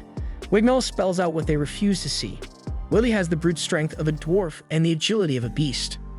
Sure, his fighting style might not be elegant, but his swords still manage to beat both of their wands. Julius isn't having it and snaps back that Wigmel is still trailing behind Lehana in credits. Wigmel takes this as even more reason to respect Lehana's judgment. If she sees potential in Willie, then he's willing to respect this so-called no talent. That's more than can be said for the 2 other guys, which of course gets them even more riled up. Lehana then drops her real reason. She wants to harness all their power to rise up the tower as the top student. She craves fame, honor, and a brighter future. Although she got scouted at the festival and secured a guaranteed placement after graduation, that's not nearly enough for her. In her family, members tend to die young, and to prevent their downfall, Lehana needs to produce extraordinary results. Simply climbing the tower isn't sufficient. She has to become a Magia of Vander. Confident that everyone has their own ambitions, Lehana proposes a deal. Drop a coin in a cup if they agree to her plan. Wigmel doesn't hesitate. There's no way any other team could achieve better results. Julius, desperate for more credits, reluctantly agrees, and Shen throws in his coin too, leaving Willie as the last holdout. Later that night, Willie returns to his worried friends. They had gone looking for him at the forge, but he was nowhere to be found. Looking unusually serious, Willie tells them that he has decided to join Lehana's party for the practice dungeon dive. The next day, Wagner explains that the practice run will kick off in 10 days. Floors 7 through 10 of the dungeon, which were previously off-limits, are going to be unlocked. This means students will get to face off against level 5 enemies and other high-credit monsters. It's the one chance for students to rack up over 1,000 credits in a single go, so yeah, it's a pretty big deal. But the real jackpot: if they manage to take down any of the floor keepers, they'll earn a massive amount of credits. In theory, they might even secure all their praxis credits in one fell swoop. Edward jumps in with a reality check, warning that there's also a very real chance they could lose their lives. Just last year, 4 students were eaten by monsters. He reminds everyone that playing the hero is a terrible idea and that reckless behavior is strictly forbidden. Even though professors will be stationed nearby, that hasn't stopped fatalities before. As the students head into the dungeon, Lehana makes it a point to tell Kali she was never invited. Kali shrugs it off, declaring that if Willie's going, she's going too. Rosti couldn't make it, but Willie is glad that Rosti at least geared him up with a load of magical items. The praxis is about to kick off, and students are informed that there are base camps on each floor. They're told that if the lower levels become too dangerous, they should hightail it to safety immediately. With that, the praxis officially begins, and Willie puts on his battle goggles, ready for action. Meanwhile, deeper in the dungeon, someone is given a secret mission to retrieve something. Another figure is there too, and with cold efficiency. This person gruesomely removes a person's head from their body. The scene then cuts to one of Cariat's subordinates informing him that the date for the all-student praxis has been decided. Cariat, annoyed, tells him there's no need to bother him with every minor detail and grumbles that he doesn't like being the representative of the Vanders, even temporarily. However, the subordinate Logwell insists there is no other Vander better suited for the role. Cariat then asks if their king still hasn't returned and learns that he hasn't, so he thinks this is not good, as the barrier is already on the verge of disappearing. Back at the dungeon, everyone rushes in as the all-student practice begins. Willie is determined to make his mark and reach Elfaria. Then, at Lehana's request, Wignall uses his wind magic to propel their party forward, and they descend to the next floor, but Wignall cushions their descent with a gentle burst of wind magic. They attempt to move ahead, but encounter an entire swarm of crimson ants, so Willie thinks it's his time to shine, knowing that mages are weakest in close-range combat. But just as he prepares to act, Wignall stops him, asking if he knows what Lehana's family is known for. At that moment, Lehana charges at the monsters with lightning-fast speed, swiftly taking them all out using her lightning magic. And after she finished the ants, Wignall explains that the Wenzas is a family of knights and Lehana is a rare type of mage who specializes in close combat magic. Lehana then tells the group it would be troublesome to compete with other parties for credits, so they need to get at it quickly. Willie then recalls that Professor Wagner once asked him if he knew which magic is the most important in the dungeon. Since Willie didn't know the answer, Wagner had explained that it's Search Magic, a common spell used to detect enemies and anomalies. For mages who venture into dungeons, it's the most basic and essential spell. Back in the present, we see Willie and the others battling their remaining crimson ants. The others are so quick to take them out that Willie struggles to do anything, and then he realizes he can't locate the enemies in time, and the range of their search spells is wider than his detection skills. So he thinks that at this rate, they'll wipe out all the monsters before he even has a chance to engage. Finally, he manages to defeat one of the monsters, but Wignall then uses his wind magic to wipe out all the remaining creatures in the vicinity. He remarks that Willie is more of a deadweight than he expected, questioning Lehana's decision to invite him to their party and stating that Willie can't even serve as a shield. Lehana defends Willie, saying he simply hasn't had the chance to prove himself yet, but will show his true worth when facing 5 or more enemies. She admits she hopes she is right and mentions that he's probably stronger than he seems, so it's fine if he's a bit of a deadweight right now. Julius then absorbs the magical traces of the defeated monsters into his wand and reminds Lehana that he had warned her that those who can't use search magic will only get in their way. Willie explains that by absorbing these traces, the wand stores a record of the battle, allowing the Academy to verify the monsters killed and calculate the number of credits to award. As the others prepare to leave, Willie lags behind to pick up drop items. Kali asks them to wait, but they dismiss her, saying there's no need to collect worthless items. Willie quickly catches up once he's done and explains that most people don't want to team up with him because he insists on picking up drops unlike others. Kali asks Willie if he's okay, and he assures her that he is, admitting that he expected something like this to happen from the start. He tells her that he'll try his best to help the team in other ways, but he knows he won't be much use against the tougher monsters they might face deeper in the dungeon. They continue pressing forward, and Willie can't help but think that his teammates are too exceptional, leaving him without any opportunity to prove himself. He realizes that at this rate, he will end up as nothing but a burden. Then after a few hours, Lehana notes that it's already been a day since the praxis began and suggests they take a break. But Julius is uneasy about resting in the middle of the dungeon and says he'd feel more secure with some protection. So in response, Wignall erects a fiery wall around them. Kali wonders if it's illusion magic, and after touching the flames, Willie confirms that it is, and he notices that the mere sight of the fire is keeping monsters at bay. Lehana then asks Willie to hand out the rations she gave him, so Willie distributes the rations, but when he tries to give Wignall his portion, Wignall stops him from getting closer. He tells Willie to leave his rations on the ground, explaining that he only allows those he deems worthy to touch him. Kali calls out Wignall for being so rude, but Wignall claims he is above everyone else because he is an elf and declares that Lehana is the only one he considers worthy among them. Willie stops Kali from arguing and tells her that elves have their own customs and beliefs, and it doesn't bother him. He then explains that like the dwarves, the elves also came to this land from another world, but they are a magical race. Though they can be a bit snobbish and tend to associate only with their kind, they possess greater magical abilities than most mages, and their queen is also one of the Magiavanders. After they finish eating, Lehana lays out her plan for everyone. She explains that their number one priority is to defeat the Luminous Neighboress, which is worth 110 credits. It's the only one of its kind and serves as the floor keeper of the 10th floor. Willie thinks that this is the most credits they can earn from a single monster during the praxis, and the others mention that it's not uncommon for mages to be killed while facing it. They refer to it as the boss of the all-student praxis. Lehana then tells them that she assembled this party specifically to take down this creature, and she is confident they have the ability to defeat it and wants to prove it to the tower. Wignall asks if it's wise to ignore the other monsters they encounter along the way and head straight for the final boss.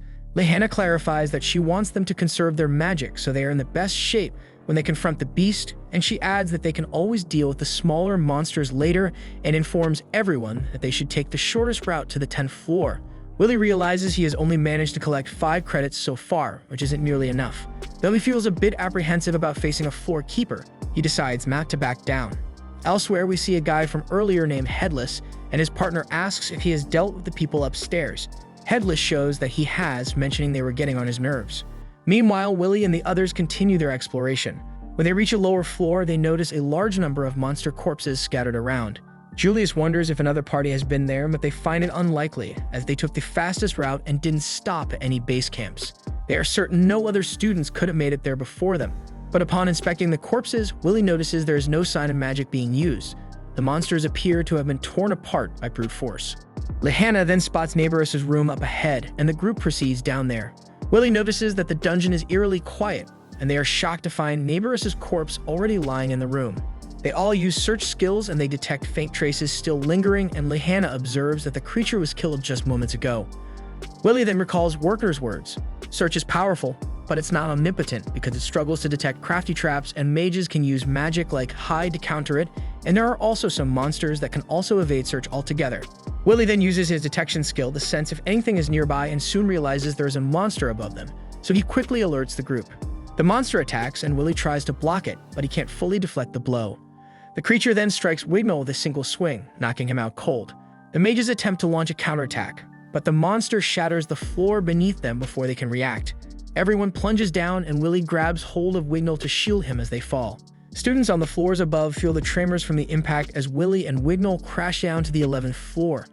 Elsewhere, Julius and Shen find themselves on the same floor and are in disbelief. The 11th floor and beyond are considered danger zones, places only high-level mages are expected to survive. Lehana and Akali have also ended up on the 11th floor, but in a different area. Lehana notes that the structure of the labyrinth and the power of the monsters is entirely different from this point onward. Kali then notices that Lehana is bleeding and expresses concern, but Lehana brushes it off, explaining she hit her head on a rock during the fall. She reassures Kali not to worry and insists they need to regroup with the others, as staying alone in this area is too dangerous. Afterward, we see Willie fiercely battling a giant snake monster, battling fiercely, and as he fights, Wignall is lost in a dream about his past. In it, he hears voices taunting him, calling him useless for not even being able to cast an illusion spell, and even Eleanor leaves him, calling him worthless. Wignall then suddenly wakes from the nightmare and notices the corpse of the giant snake lying beside him. Willie is relieved to see him awake, and Wignall shockingly wonders if Willie defeated the monster on his own. Willie then attempts to treat Wignall's injuries, but Wignall pulls away, refusing to let him touch him. Willie calmly tells him that he doesn't care if Wignall hates him or even tries to kill him, but he can't just leave him in this condition, so he pleads with Wignall to at least let him treat his arm. But Wignall insists he can handle it himself, and after Willie hands him the supplies, he begins to bandage his arm. Willie then notices that most of their supplies, including the medical kit, are ruined. He then checks the ground and sees they have 3 sub-weapons left if he includes Rossi's magic items. They also have enough food and water to last 2 days, assuming the others have their own pouches of supplies, but then Willie realizes that under the extreme conditions of the 11th floor, they might only survive for a day at most. So he tells Wignall they need to find Kali and the others as quickly as possible. He then asks if Wignall is strong enough to move around the dungeon, but Wignall reminds him that standard protocol is to wait for rescue if they get stranded. But Willie responds that doing nothing will get them killed and insists the help won't arrive in time, especially since the monster they just faced is still lurking around the 10th floor. Meanwhile, Wagner contacts Professor Eliza on the 8th floor, where she is battling a swarm of monsters as students run around in panic. She explains that they have been hit by a stampede, and the base camp has been devastated.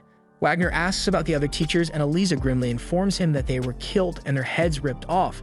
She adds that she hasn't received any communication from the 9th floor or below, but she suspects things are just as bad there. Wagner thinks this can't be a coincidence and wonders what's going on. Edward then tells him that the all-student praxis is cancelled, and they head down to rescue the remaining students. Meanwhile, on the 11th floor, Willie and Wignall are wandering through the labyrinth. Wignall repeatedly uses his search magic to look for enemies, so Willie advises him not to overuse the spell, warning that it could drain his magic power, but Wignall refuses to listen. He argues that another ambush could be waiting for them at any moment and can't stay calm in this situation. But Willie remains composed and explains that distance is what matters most in search spells, so he suggests Wignall use the spell at 140 mil intervals to detect distant enemies, and he will signal Wignall when to cast it in order to conserve his magic. Willie then assures him he'll handle the detection of nearby enemies, which will be much more efficient. And he promises that he and Kiki will deal with any ambushes, stressing that they need to avoid unnecessary fights. Wignall is surprised by Willie's calm demeanor in such a dire situation. So Willie explains that he has no choice but to rely on his praxis credits if he wants to climb the tower, which is why he has studied the dungeon extensively. He reveals he has been stranded about 100 times while exploring, giving him a bit more experience than Wignall, but Wignall doesn't seem too pleased with that statement. Willie then spots enemies approaching them, 3 swine demons known as Gurjesa. With no choice but to fight, as the other route is also filled with monsters, Willie asks Wignall to handle the one behind them while he takes on the 2 in front. Wignall manages to make the piggy behind them fall with a burst of wind magic, while Willie swiftly slices through the 2 piggies in front with ease. Wignall is amazed by Willie's quick moves and realizes that Willie has turned his wisdom into power, while he feels like nothing in comparison. Suddenly, the piggy Wignall tripped earlier tries to attack again, and without enough time to counter, Wignall resorts to a fire illusion to buy some time.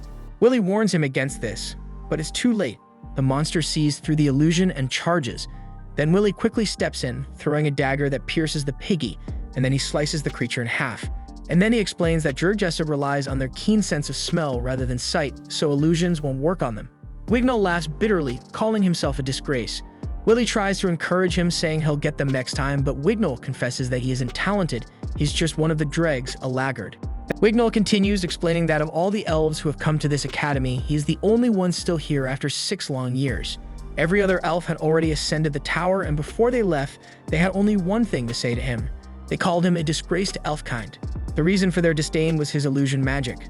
Typically, elven illusion magic is special because it gives illusions a physical form, something people can touch and interact with.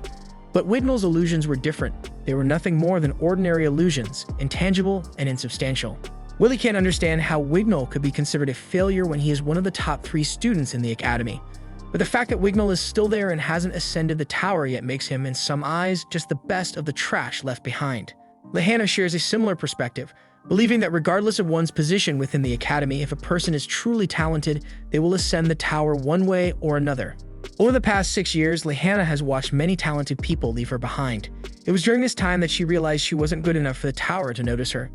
Even her title as number 1 at the academy feels meaningless because in the grand scheme of things, the academy is just a small pond in a vast ocean. Only those with true talent can make a name for themselves. Wignall learned this harsh truth early in life, and it came from none other than his childhood friend Eleanor. They grew up together, and Wignall was incredibly fond of her. He wanted to stay by her side forever. But one day, while practicing magic together, Eleanor decided to give it a try. Despite it being her first time ever holding a wand, she wielded magic with extraordinary skill. This exceptional ability marked her as a candidate to become the new Elf Queen and Magiavander, and she was taken away from Wignall. Determined to catch up, Wignall trained his magic to its absolute limits, but no matter how hard he worked, he remained inferior to his peers. This constant feeling of inadequacy fueled his resentment toward other mages like Willie as he struggled with his own insecurities. Wignall expects Willie to mock him after hearing his story, but instead, Willie smiles and tells him that they have more in common than he thought. Wignall, feeling down, tells Willie that he doesn't need to try and comfort him. He believes that in his current state, he would be nothing more than a hindrance, so he's fine with being left behind. But Willie stands up, determined, and tells Wignall he won't leave him behind. He reassures him not to worry about being a burden because in his eyes, Wignall is an incredible elf, so Willie promises to protect him until he can find the strength to stand and fight again. A few minutes later, Wignall and Willie find themselves battling a variety of monsters on this challenging floor. Everything they've encountered so far is level 5 or higher, normally too difficult to handle. Yet Willie is cutting through the monsters with ease as if they were nothing. Once the fight is over, Willie returns to Wignall to check on him. Wignall is confused and asks why Willie would risk his own safety for someone like him, especially when he has no obligation to do so. Willie simply replies that he's doing it because he believes Wignall is a good person. Just then, Willie's senses alert him to something behind them. Wignall asks what it is, and Willie replies that he heard a strange noise. Wignall uses his search magic to scan the area, but he doesn't see anything nearby. That's because the sound wasn't coming from a monster directly. It's the dungeon itself creating a new creature. Wignall and Willie remain vigilant, preparing for whatever may come, but suddenly, a dungeon pimple opens above them and green liquid starts pouring out.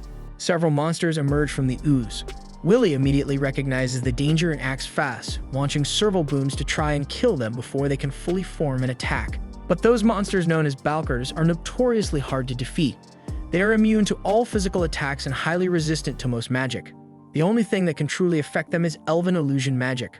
Unfortunately, there's no way for Willy or Wignall to run, so Willy turns to Wignall and asks for his help, urging him to lend his strength so they can defeat these monsters together. Wignall begins to panic, breaking down under the pressure. He tells Willy that he can't do it. He knows his illusion magic is flawed, and even if he tries his best, he'll inevitably make a mistake. But Willy remains calm and reassures him, saying it's okay to make mistakes. He reminds Wignall that neither of them are geniuses and errors are just part of the journey, and if they're too afraid to try because of mistakes, they'll never move forward. Wignall warns Willy that if he messes up the illusion magic, Willy could die. But Willy, with unwavering determination, tells him that he won't let himself die. He has a dream to reach the tower and reunite with Elfaria, and until that happens, dying is not an option. Wignall is struck speechless by Willy's conviction. He realizes that unlike him, Willy has never let his perceived inferiority stop him from moving forward, and he finds himself admiring that courage. The Balkers begin their assault, and Willy charges forward to keep them distracted. However, his sword can't harm them, making it clear that Wignall has to act quickly. Taking a deep breath, Wignall raises his wand and casts his spell, desperately hoping it will work this time. But to his horror, his magic has no effect on the Balkers, and he is consumed with the fear that his mistake will cost Willy his life. Just as all the Balkers aim their deadly blasts at Willy, Kiki rushes in and creates a protective shield to save him at the last second. Willy shouts to Wignall, urging him to try again, his voice filled with unwavering belief. Hearing Willy say, "I believe in you," shakes Wignall to his core. No one from his own people ever believed in him, but now that no longer matters, because Willy's belief in him is enough, so he is now determined not to betray that trust and to prove that he can one day catch up to Eleanor. With renewed determination, Wignall finally manages to cast his illusion magic properly, conjuring a vast, dense forest that overwhelms and destroys all the Balkers. Willy, overjoyed, watches as Wignall's magic succeeds, but as he turns around, he sees Wignall kneeling on the ground. Wignall humbly formally apologizes to Willy for his rude behavior earlier, and he admits he now realizes that Willy is truly a warrior worthy of respect. Willy smiles warmly and says he has always respected Wignall as well. Extending his hand, Willy offers a gesture of friendship, and they shake hands, solidifying their newfound bond. Afterward, Willy pulls out a magic map crafted by Roasty. With a few drops of the user's blood, it can automatically create a detailed map of the surrounding area. Meanwhile, Kiki remains alert, still remembering Kali and Shen's scent, and as long as there are traces of them, she'll be able to track them down.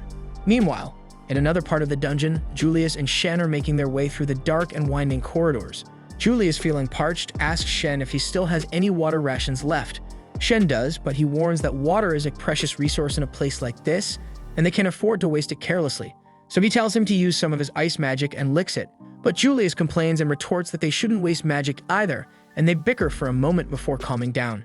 To be safe, Julius uses a search spell to check for any nearby monsters, but he doesn't find anything, so he relaxes slightly. But just as he starts to let his guard down, Shen grabs him by the collar and pulls him into cover. Julius confusedly protests that his scan didn't detect any monsters, but Shen quickly reminds him that they've already experienced the flaw of the search spell, and some demons can evade detection entirely. So Shen uses the heat-sensing spell and sees the outlines of several evil sentinels heading their way. To his surprise, it's not just one or two. There are dozens of them, an unusual occurrence in the dungeon. Julius suspects that their appearance was triggered by the monster on the 10th floor. Shen steps forward, determined to confront the sentinels, and asks Julius to create some clones to distract them, but Julius warns him that it's too dangerous. There's no way they could survive against so many sentinels at once. But Shen isn't backing down and explains that the reason he was humiliated by Willy in the past was because he couldn't defeat an evil sentinel, and now he needs to prove to himself that he's strong enough to face them. Meanwhile, at the base camp on floor 7, chaos erupts as evil sentinels launch an attack. The students are in a panic, running for their lives. And just as one student is about to be crushed, Professor Edward intervenes, using his magic to decapitate the sentinel and save them. He orders all students to retreat to the 6th floor. Wagner arrives just in time, flying in on a sky racer to take Edward deeper into the dungeon to rescue more students, and luckily most of the students had reached the 8th floor when the attack began, but one team had ventured further. And it's Lehana's team who has already made it to the 10th floor and is on their way to confront the floor's boss. Edward worries they won't be able to locate the team in time given the massive size of the 10th floor, but Wagner reassures him, saying he knows exactly where Lehana's team is thanks to Kiki, who is with Willy. Kiki's gemstone is linked to the one Wagner holds, allowing him to track them. On the 11th floor, we see Kali and Lehana. Kali is carefully leaving stones behind to mark their path, ensuring they can retrace their steps. As they move forward, Kali asks how long it has been since they arrived. Lehana replies that it's been 16 hours since they got stuck on the 11th floor, and they've already run out of food and water. They tried to get some rest whenever possible, but the relentless monster attacks have barely given them a moment to recover. Kali acknowledges that it's only thanks to Lehana's skills that they've managed to survive this long, but she knows that even Lehana has her limits and fears they are nearing them. Lehana stops for a moment, her face filled with regret, and apologizes to Kali for the whole situation. She admits that it was her idea to rush to the 10th floor, and that decision has now left them stranded here. But Kali shakes her head, dismissing Lehana's guilt. She tells her it's not her fault, the blame lies with the monster on that floor that caused all this. Besides, Kali points out Lehana never even invited her to join in the first place. Kali just showed up on her own. So if anyone is to blame for her being stuck down here, it's herself. Still, she remains confident that Willy will find her tracks and come to their rescue soon. Meanwhile, someone does find the tracks, but it isn't Willy. Then we see Wignall and Willy running through the dungeon, sensing the presence of a mage nearby. As they turn a corner, they come upon Shen, standing atop a pile of defeated sentinel corpses. Wignall is stunned, unable to believe that Shen managed to defeat them all on his own. But then Julius emerges from behind and shouts that Shen didn't do it alone. He had to sacrifice dozens of his clones just to give Shen the chance to win.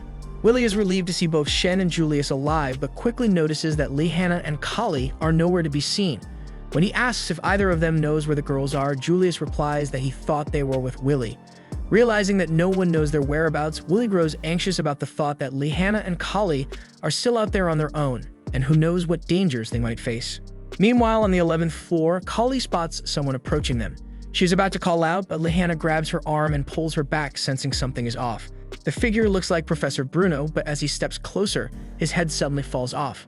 The head rolls on the ground in a bizarre and unsettling manner. He writes a message to greet the girls. Then Headless's partner Mars appears and he seems irritated, complaining that Headless was supposed to handle everything upstairs, so he demands to know how a couple of kids managed to make it past him. Headless explains that Duke failed to kill the children immediately, somehow causing a breach in the dungeon that allowed them to reach this floor. Mars, however, is uninterested in excuses, and his only concern is making sure that there are no witnesses left to report their presence. As Headless and Mars continue talking, Kali suddenly accuses them of killing their professors. Headless doesn't deny it. In fact, he proudly admits it. He declares that he and Mars are villains with a mission to destroy the false sky. This makes no sense to Kali and Lehana. They know the barrier is the only thing keeping the Celestial at bay, so if those two want to destroy it, they must be trying to bring about the very calamity ancient lore warned them about. Headless, sensing he has explained enough, smirks and announces he'll be taking the girls' heads now, so he unleashes a powerful slash spell at them. But before the attack can reach, Willy leaps down and blocks it just in time.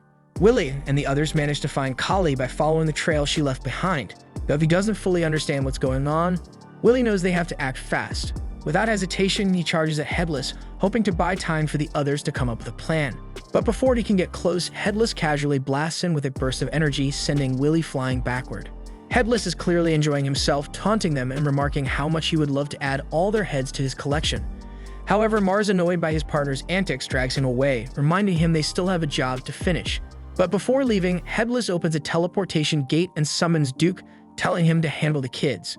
Moments later, the monstrous creature from the 10th floor appears through the gate, blocking any means of escape. With no way out, the team realizes they have no choice but to face the monster head-on. That's it for this video, guys. If you like this new series, leave a like for the next episode. And subscribe for more Anon content. Thanks for watching. Bye-bye.